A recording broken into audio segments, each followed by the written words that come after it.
Brumfield has announced he will be retiring from playing for UNLV football. We'll hear more about his season soon. This weekend in South Carolina, Donald Trump and Nikki Haley had a heated debate which resulted in a higher vote turnout for Donald Trump. We'll check back in with his elections in a few minutes. This weekend, we joined the Rock and Roll Running Series as they ran a 5K, 10K, and half marathon, both on the Strip and Fremont Street. We'll give you a recap soon.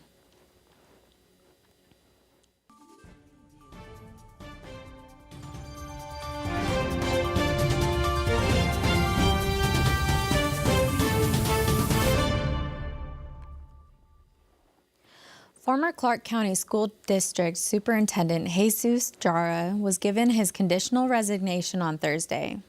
Jesus Jara's resignation was approved with a 5-2 vote from the Clark County School Board. Jara's resignation comes with a $250,000 payout, which is roughly 6 months of pay. This is a step down from the original proposed payment of Jara's tenure as the CCSD superintendent has been tumultuous, with many calling for his resignation the last few years. Lessons learned the past 5 years have been very trying for our community. And I think for me, having been a part of the system and now out of the system and now back in the system, I do feel like I need to express that we need to learn some lessons. And we have a window of opportunity. It's very small, and it's very important that we again, I said this at the last meeting about a different item, that we need to stop and pause. We need to be very intentional about this decision and really, even with an interim, consider all. Deputy Superintendent Brenz Larson Mitchell was appointed to the role of interim superintendent as the district looks to fill the role. The Clark County Education Association was not happy with Larson Mitchell's interim appointment. A survey of several thousand from the education showed 80% had no confidence in Larson Mitchell. Donald Trump went up against Nikki Haley, South Carolina's former two-term governor, over the weekend in South Carolina debate. He won with a staggering 60% of votes. Here's CNN reporter Joey Matei to give you more information. That is really something. This was a little sooner than we anticipated. Just minutes after the polls closed Saturday night in South Carolina, Donald Trump was taking the stage in Columbia celebrating a victory. An even bigger win than we anticipated, and I was just informed that we got double the number of votes that has ever been received in the great state of South Carolina. After South Carolina voters gave Trump that overwhelming victory, state Republican officials saying that they were impressed by the amount of people who cast their ballots. I mean, early voting was huge. 208,000 voted statewide in Republican primary early voting versus only 132,000 for the entire Democrat presidential primary. And that's despite the fact that they gave them the first in the nation primary and with an incumbent president on the ballot. We just hit maximum velocity, and we're going all the way. Trump now has even more of a decisive edge over former Governor Nikki Haley in the race for the GOP nomination, leaving some to shift their focus to the November presidential election. You've got to do some soul searching about what's best for you, what's best for the party, what's best for the country in order to win the White House. We're going to be up here on November 5th, and we're going to look at Joe Biden, and we're going to look him right in the eye. He's destroying our country, and we're going to say, Joe, you're fired. Get out. Get out, Joe. You're fired. Next up on the debate list is Michigan, where the debate is happening today. We will keep you updated as we learn more. Consumers for over 100 years, the Federal Trade Commission sued to block the Kroger-Albertsons grocery store deal yesterday. The deal would be the largest supermarket merger in history, and the FTC argues that the deal would eliminate competition and raise prices for consumers. The $24.6 billion acquisition of Albertsons grocery store chain was backed by the FTC and attorney generals from Nevada, Arizona, California, Illinois, Maryland, New Mexico, Oregon, Wyoming, and the District of Columbia. The federal lawsuit is the latest move of the Biden administration to take a tougher stance on mergers. However, in many cases, the FTC has not been successful in its attempts. Life is too short, so try to have some fun while you can. Do you like go-karts, laser tag, rock climbing, neon mini golf? Well, you can enjoy them all together at the Rec Center, located at the Boulevard Mall. Let us turn it over to Jabri Foster for more. The Rex Center offers common attractions seen in many indoor amusement parks, such as go-karts, laser tag, and mini golf, although rock climbing may not be as common as the others. However, the go-karts is where the Rec Center really shines, as many people tend to line up for a race. Because of this, the go-karts often need time to charge.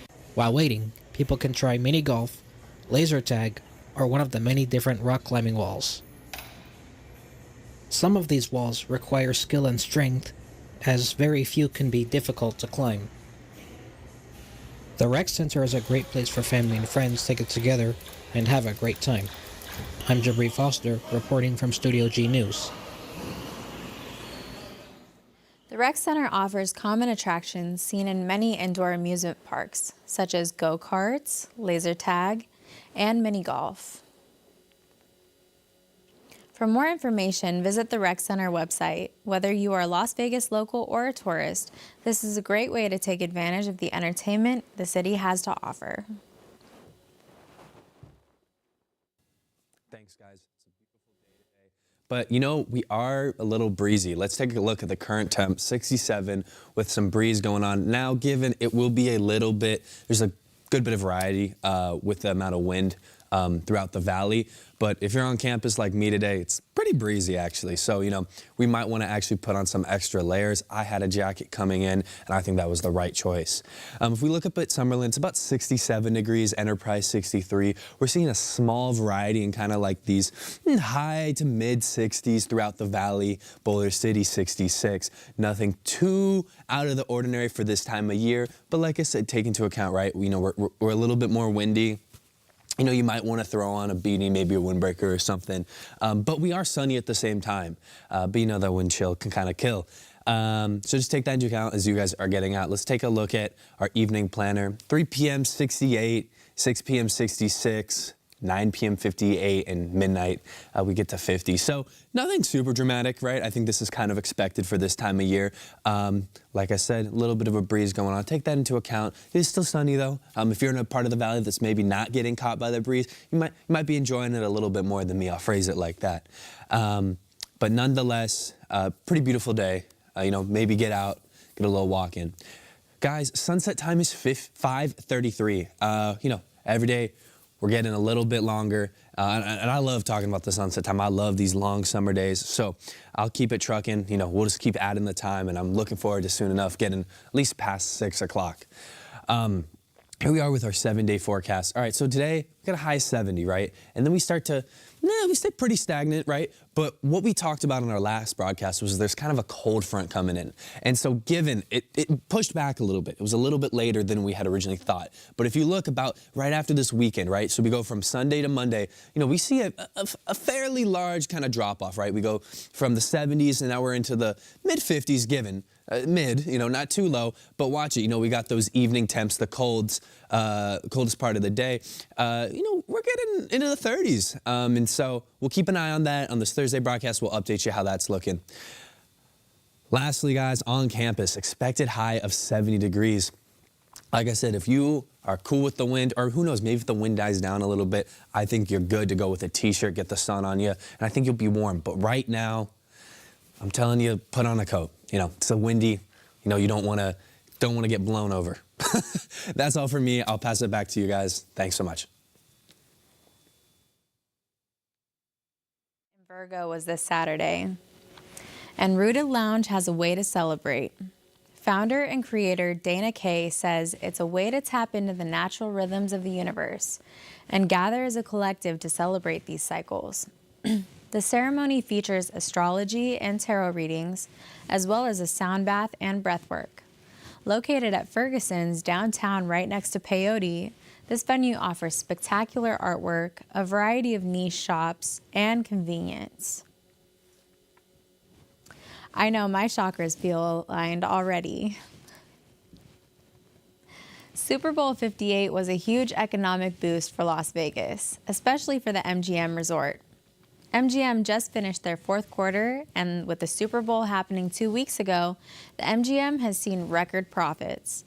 It allowed the company to get out of debt and help the company expand. The company has now been able to expand and build a location in Osaka, Japan. MGM CEO Bill Hornbuckle went on to say it does prove that the investment in the right properties placed at the right time does make a difference. On Sunday afternoon, UNLV quarterback Douglas Brumfield announced he is retiring from football. Douglas Brumfield played 4 seasons, 23 games for UNLV. He began as the quarterback in 2023, but was injured in the 3rd week. Early on in the game, he thanked his coaches, teammates, and fans for supporting during this time at UNLV. Haj Malik Williams has taken over for the UNLV quarterback position and will be leading the team to the Mountain West Championship. This weekend, the Las Vegas Strip and Fremont Street were shut down due to the Rock and Roll Running Series. Medina Ansari made her way over and caught some great moments. We are ready to rock and roll it here at the Rock and Roll Running event. And this is not just a race, it's the ultimate party in the entertainment capital of the world. This event brings in racers from all over to run a 5K marathon. Now let's head on over and see some of the participants and how they are feeling. Hi girl, how are you feeling? I'm excited. I'm so excited. I've never done this Rock and Roll Vegas event before, but we're actually coming from Stockton, California, and we've got like a large group running today and tomorrow, so I'm super excited. I'm not running today, but I do have my friends running. All my people right here in the back, we all pulled up from California, so I'm so excited. I'm just here for the party, honestly. I'm like, forget about the race, let's party. Speaking of partying, the Rock and Roll Running Series is a 2-day event that takes place both on the Strip and on Fremont Street. Runners can decide if they would like to run a 5K, 10K, or even a half marathon, in which takes place at night. It's the only event that lets you sleep all day and party all night. Here's what 2 excited runners had to say. What makes this race unique to you guys? Oh, because, we're both musicians and singer-songwriter, so this is like something that, half of my life is being an athlete and musician, and Louise is special because she's type 1 diabetes, type 1 diabetic, so this is something that is unusual for her to do. It's just totally, I think it's going to be a fun experience. And for you, how do you feel? I like what she said, basically. We both love rock and rolling, we both love this stage, we both love music, so basically it connects with us through the heart, so yeah. To rock and roll it all the way to the end of Fremont Street. And that's all I have for you guys today. Thank you for joining us on Studio G. Thanks, Medina. The Rock and Roll Running Series next stop is in Washington, D.C. on March 16th. They will return to Las Vegas next year. Well, that's all we have for today. Thanks for watching Studio G.